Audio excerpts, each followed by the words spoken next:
All right, guys. So Hillary is back once again, right? She's I don't know selling courses or had some class on I don't know what it is, how to lose, right? How to lose elections. I don't know, but she has some class, right? That she's put out there, and she's doing a bunch of interviews for, and in this interview, right after the interview she did when she was crying and stuff, that there was another one in which she discusses Trump, right? And Trump running in 2024, in which she argues that if Trump wins in 2024, then that is the end of our democracy. Take a listen. If I were a betting person right now, I say Trump is going to run again. I mean, he seems to be setting himself up to do that. And if he's not held accountable, then he gets to do it again. I think that could be the end of our democracy. Not to be too pointed about it, but I want people to understand that this is a make or break point. If he were, or someone of his ilk, were once again to be elected president, and if especially he had a Congress that would do his bidding, you will not recognize our country. So given everything you've just described, do you ever have moments of responsibility or even guilt about what's happened? Of course, because I tried to warn people. I tried to make the case that this was really dangerous. The people he was allied with, what they were saying, what he might do. And I do think, but for Jim Comey and the stunt he pulled 10 days before the election, I would have won. I feel terrible about not stopping him and the people around him. But I feel like now everybody can see for themselves what kind of leader he is. And clearly, there were people who liked what they saw, despite what I see as the real dangers to our country. They turned out and voted for him. And he's trying to get it set up so that will happen again for him, even if he loses, as he did twice, the popular vote. So what do you see as the state of the Democratic Party right now? I think that it is a time for some careful thinking about what wins elections, and not just in deep blue districts where a Democrat and a liberal Democrat or so-called progressive Democrat is going to win. I understand why people want to argue for their priorities. That's what they believe they were elected to do. So, look, I'm all about having vigorous debate. I think it's good, and it gives people a chance to be part of the process. But at the end of the day, it means nothing if we don't have a Congress that will get things done, and we don't have a White House that we can count on to be sane and sober and stable and productive. Secretary Clinton's class on the power of resilience is available. All right, ain't nobody attending that class, right? That's a class that I'm gonna skip. So here's the thing, man. I got a whole lot to say about this, because the Democrats and the left-wing liberal media, they keep pushing this whole talking point about our democracy being in danger, right? It's the end of our democracy, right? The Republicans are trying to overthrow our democracy, okay? That's what they keep saying. So much so that they literally go on TV every single night and say the same thing over and over and over again. And for the life of me, I really can't figure out exactly like why they're trying to sell this talking point for various reasons. One, because to me, in my opinion, right, I'm more concerned about the current president and the threat to democracy than I am about anything that's going to happen in 2024, right? We have a guy that's in the White House that has showed us that he has no respect for the integrity or sovereignty of our institutions, okay? Particularly when it comes to things like, for example, the eviction moratorium, when he literally was like, I don't care that the Supreme Court says that we can't do this anymore and that we can't extend it. I'm going to extend it anyways. I mean, who does that, right? Is that not like an attack on democracy, right? Is that not undermining our institutions, right? This is, again, the same guy that is trying to implement these mandates that the courts have struck down, right? And coming out there and saying, don't worry about what the court said. You still need to do it anyways, because we're going to keep pushing it, right?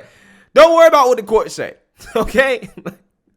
Again, he's done that multiple times. This is also the same guy that is literally begging the press and the media to stop talking bad about the economy because it's making him look bad, right? This man is literally meeting with the press to tell them, look, this is what y'all need to be saying about the economy. Y'all need to stop talking bad about it.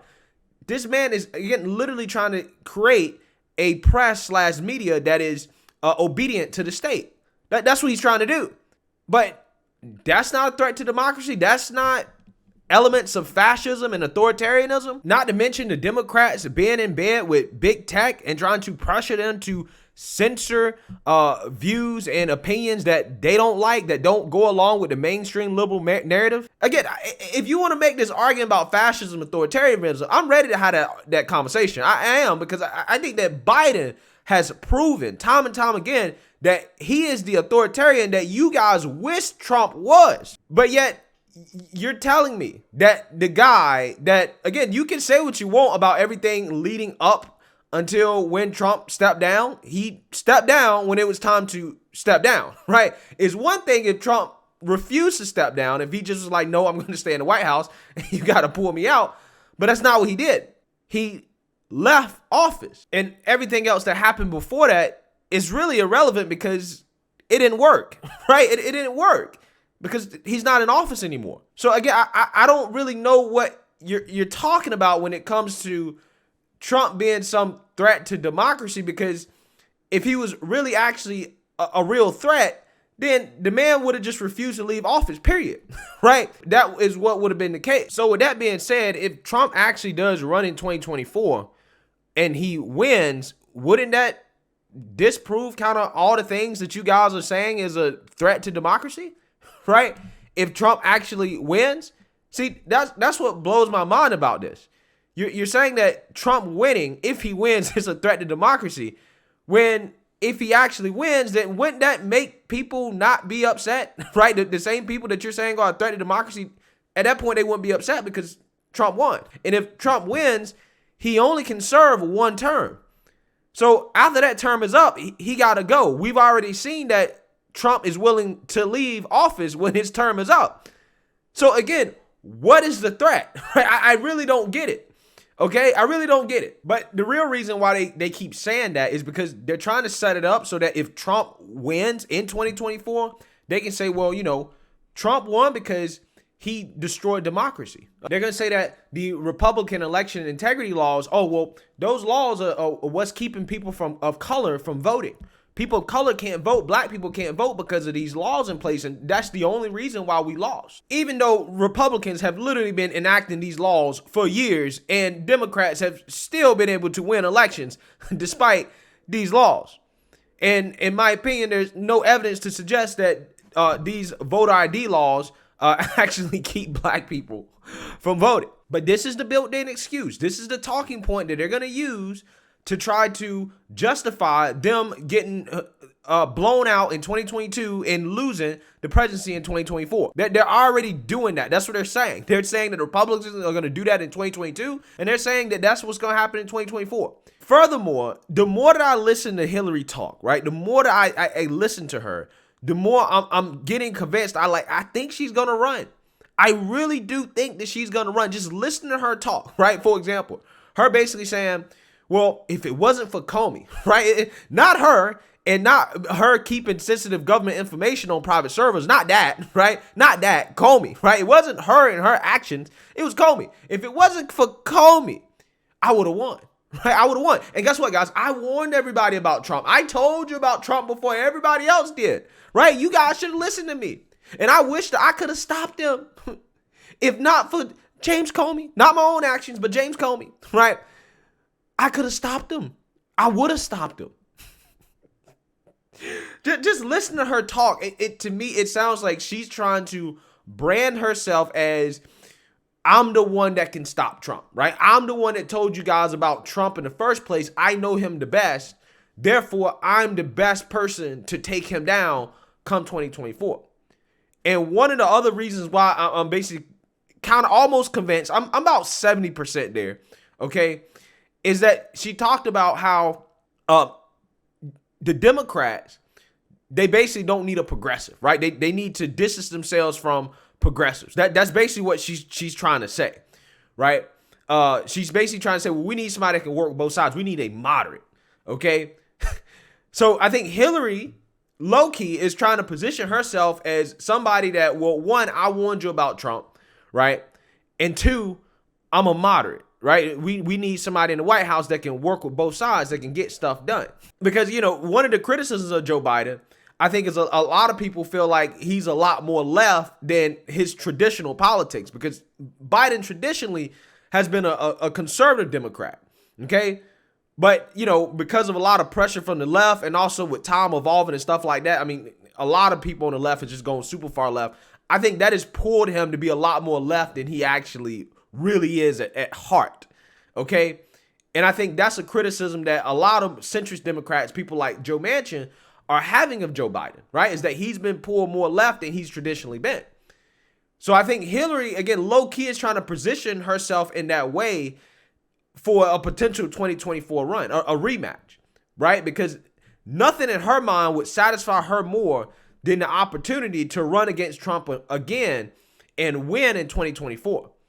And with Kamala doing so bad, okay, as a successor, and the Democrats not having anybody after her that can clearly take over the reins, I mean, they've been trying to push Pete. I think Hillary's like, I see a lane. It might be a good time to start positioning myself as a contender, right?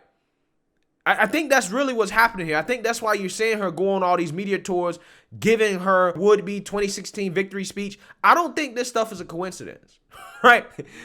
She's salty. Ultimately, at the end of the day, she's hurt about what happened. And I think that she is looking to try to make that right. And I think she sees Kamala as a weak candidate to actually become the first female president, and there's nobody after her that can clearly take the reins. I think she sees that as an opportunity, right? At the end of the day, I think people got to understand about Hillary. She's been in politics for a long time, okay? And she's extremely calculated in the things that she does. And I think that this is probably one of those things where she's looking at it and she's saying, okay, this might make sense for me to actually give it another shot. She's younger than Biden. She's probably more liked than Kamala. She's still pretty hated, but I don't think she's more hated than Kamala at this point. And she's also not serving in the government in any type of official capacity. So from a campaigning standpoint, even though the Democrats are doing terrible right now, she theoretically could distance herself from it, because she could say, listen, I'm not a part of this, right? I have nothing to do with what the Democrats were doing under the Biden administration, okay? I kind of been out of politics for a little bit. So she can distance herself from a lot of this stuff that's going on, and again, kind of run on that, I could have beat Trump, and I told y'all about Trump, and I'm actually who you should have voted for, and blah blah blah. I think she's seeing a lane here that she can take advantage of, and I think it would be naive for anybody to believe that she still doesn't want to be the first female president. I mean, it's obvious that Kamala is just not popular enough. She's too hated to make that happen. And Hillary's like, okay, well, if she can't do it, then what about me, right? That possibly could be what she's thinking. However, with that being said, I still don't think that she'll be able to beat Trump. I don't think she'll be able to beat DeSantis. And I think that she's probably not going to be able to distance herself from the whole Democrat mess that's been going on as easy as she thinks that she can. And also on top of that, she's just not that very liked either, okay? People talk about people coming out to vote against Trump, right? You get the same effect with Hillary. People will literally come out to vote against Hillary because she's just that disliked. So, listen, I would really keep my eye on Hillary moving forward, because it seems to me, it just seems to me that she's gearing up to put herself in a position where, she could possibly make a run, okay? Which would be, a whole new can of worms in politics, and would be very entertaining. But let me know what you guys think. Make sure you like, comment, and subscribe. Most importantly, share a Black conservative perspective. Peace.